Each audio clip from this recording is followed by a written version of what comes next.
गुजरात के एमएलए और दलित लीडर जिग्नेश मेवानी ने एक बार फिर वजीर-आज़म नरेंद्र मोदी को तनकीद का निशाना बनाया। बेंगलुरु के बिलाल बाग में जारी ख्वातीन के एहतजाज में जिग्नेश मेवानी ने कहा कि वजीर-आज़म मोदी अपनी वालदा के आशीर्वाद को भी सियासी फायदे के लिए इस्तेमाल करते हैं। 3 तलाक के मामले की जानिब इशारा करते हुए इन्होंने कहा कि पीएम मोदी मुस्लिम ख्वातीन के रहनुमा बनने की कोशिश कर रहे थे, लेकिन आज क्यों वजीर-आज़म को शाहीन बाग या बिलाल बाग की ख्वातीन में अपनी माँ बहन नजर नहीं आती।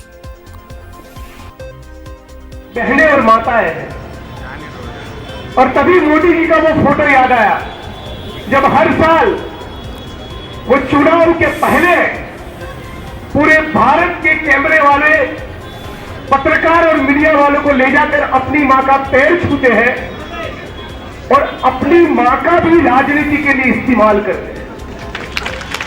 लेकिन शाहीन बाग की बहनों में मोदी जी को अपनी मां नहीं दिखी।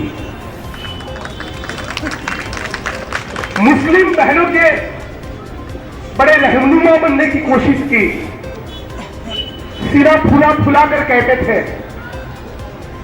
मैं इन मुस्लिम बहनों का भाई हूं।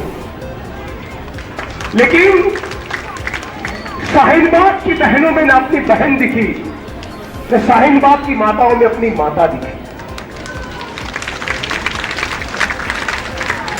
और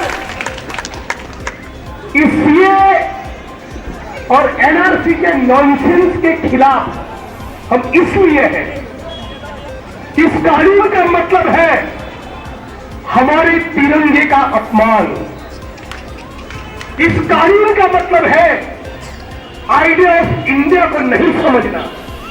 इस कानून का मतलब है भारत की छाती पर छेद करना। इस कानून का मतलब है अशफाकुल्लाह खान और राम प्रसाद बिस्मिल के बलिदान को, उनकी शहादत का अपमान करना। और इसलिए हम इस कानून के खिलाफ